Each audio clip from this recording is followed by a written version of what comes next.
This is the Stars and Stripes in 7, your online source for editorially independent news and information for the U.S. military community. I'm Lamont Easter.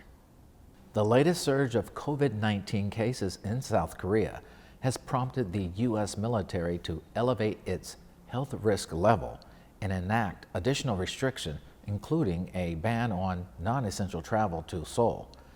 U.S. Forces Korea, which is responsible for about 28,500 troops on the peninsula, moved to Condition Bravo Plus, signaling an elevated risk of the coronavirus respiratory disease spreading in the community. The move means a host of off-base activities are no longer authorized. These include dining in at restaurants, along with visits to shopping malls, bars, clubs, gyms, movie theaters, amusement parks, and festivals. Off-installation overnight stays are also prohibited. Personnel on the peninsula are, however, clear to travel between installations. They can also go off base for things like grocery shopping, medical care, child care, and religious services. Visits to Seoul are limited to official duty. The restrictions will last until further notice. The Navy has extended its enlisted basic training by 2 weeks to ensure recruits are better prepared to enter the fleet. New recruits will now spend 10 weeks at boot camp, which includes a new 2-week capstone phase that focuses on mentorship, small unit leadership, professional and personal development. The new curriculum was designed to address some of the issues that Navy leaders saw with incoming sailors, such as reporting to their first commands and preparing for life after boot camp. The extra 2 weeks will also include training in life skills such as organization, time management, self-awareness, goal setting, and financial management. The training will also incorporate some key personnel problems that the Navy has been working to address, such as preventing suicide, sexual assault, and sexual harassment. It is the first time such a major overhaul to boot camp has occurred since the early 2000s. The Coast Guard has announced new safety rules following the deadly blaze that killed dozens of people on a scuba diving boat off the California coast more than 2 years ago. Under interim rules that take effect over the next 2 years, boat owners will be required, among other things, to install fire detection and suppression systems, provide better escapes, and use devices aboard that make sure a night watchman is alert and making frequent rounds. The law included in the National Defense Authorization Act also added new requirements regarding fire detection and suppression. The National Transportation Safety Board recommended in its investigation that the Coast Guard require boat owners to install more comprehensive smoke detector systems, upgrade emergency exits, and make mandatory inspection checks on roving watches. Other requirements include better training of crew, escape drills for passengers, and guidance on how to handle flammable items such as rechargeable batteries.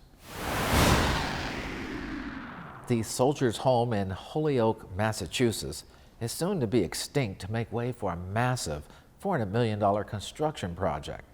While the construction of a new nursing home and adult day health program is a silver lining after the Soldiers' Home was particularly hard hit during the coronavirus pandemic, the project appears to have triggered some collateral damage.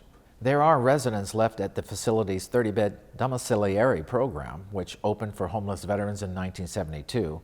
The dorm essentially operates as an extension of the main home with access to meals and other services, and is a stone's throw from the primary building.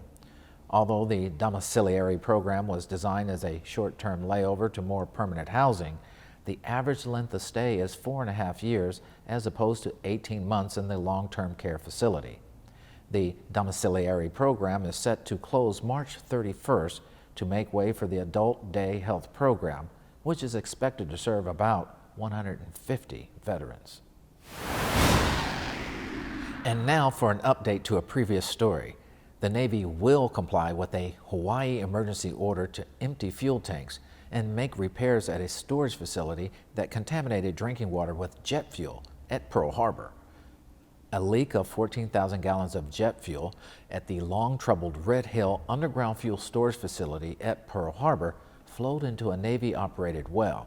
Scores of people were sickened and drove 3,500 military families from their homes. The facility itself is about 100 feet above Oahu's only freshwater aquifer.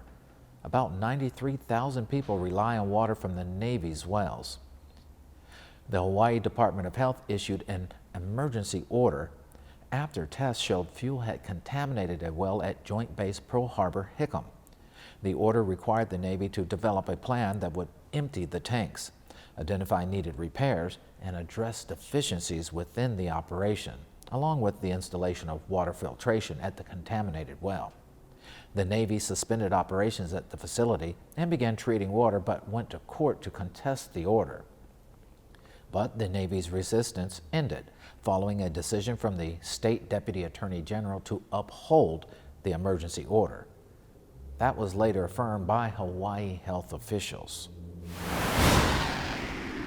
And finally, military housing landlord Hunt Companies LLC has agreed to pay $500,000 in a settlement to resolve allegations that the company falsified maintenance records at Dover Air Force Base, Delaware.